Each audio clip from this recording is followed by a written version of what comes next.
A cikin wannan bidiyo kai tsaye zan nuna maka yadda zaka samu up to $20 for free kuma kai withdraw.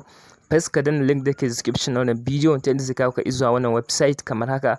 Kai tsaye sai ka saka username, ka saka mobile number, sai ka create na password, kai confirming na password, sai ka ainihin saka invitation code, sai ka danna akan register account. Kana dannawa akan register account kai tsaye zai kawo maka wannan paging. Idan ka duba, idan kai na deposit na 10 USDT za a baka USDT 5, idan kai na dala 20 za a baka dala 10 for free, idan kai na 30 za a baka dala 20 for free, idan kai na 40 za a baka dala 30, idan kai na 50 za a baka dala 50 for free. So sai ka danna akan okay, mu wannan ba wannan process din za mu yi ba a cikin wannan bidiyo.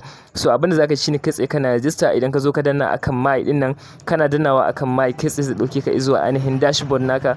Za ka ga an baka ainihin 5 USDT for free a cikin wannan website. Idan ka duba ni ina da 5.6, wannan ya faru ne kasancewar na yi inviting na mutum biyu a cikin wannan website. So kai tsaye idan kai inviting na mutum, duk wanda kai inviting suna baka 0.3 US$ for free, wanda kuɗinka suna taruwa kai tsaye zaka iya withdrawal a cikin wannan website. So abin da zaka yi shine zaka danna akan grab order.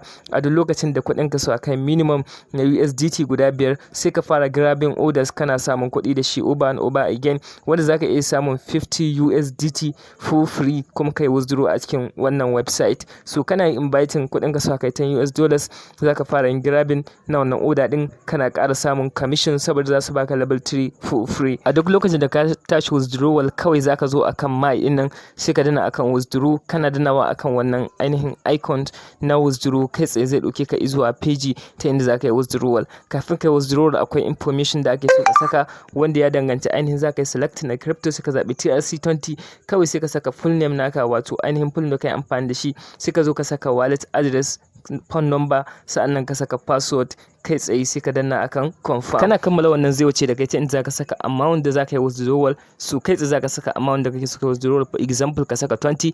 So ta nan sai ka saka password, kawai sai ka danna akan confirm. Kana danna akan confirm kai tsaye zaka yi withdrawal na ainihin kuɗaɗenka zuwa USDC wallet address da ka samar. Yanda zaka invite shine kai tsaye zaka danna akan home, kana dannawa akan home sai ka danna akan invite, kana dannawa akan invite kai tsaye zai bude maka fuska kamar haka. Idan ka jawo ƙasa zaka ga copy invitation link, kana dannawa akan copy invitation link kai tsaye kai copy na invitation link naka, zaka yi sharing zuwa Facebook, Instagram da WhatsApp da dukkanin inda kake da friends da zaka yi amfani da su. Haka zalika idan ka duba akwai wani sashi na investment, wanda idan ka danna akan invest shi ma zaka yi investing a cikin wannan website, wanda shi kuma daban yake da ainihin wancan na BIP da kake amfani da shi. So kai tsaye da ake amfani da wannan website din, ina kana da buƙatar kai deposit, kai tsaye na maka yadda ake yin deposit a cikin wannan website. Zaka yi amfani da shi domin samun kuɗi over and over again. Domin idan kai deposit na dala 5, kai tsaye zaka fara samun dala 1 a kowace rana kuma kana yin withdraw.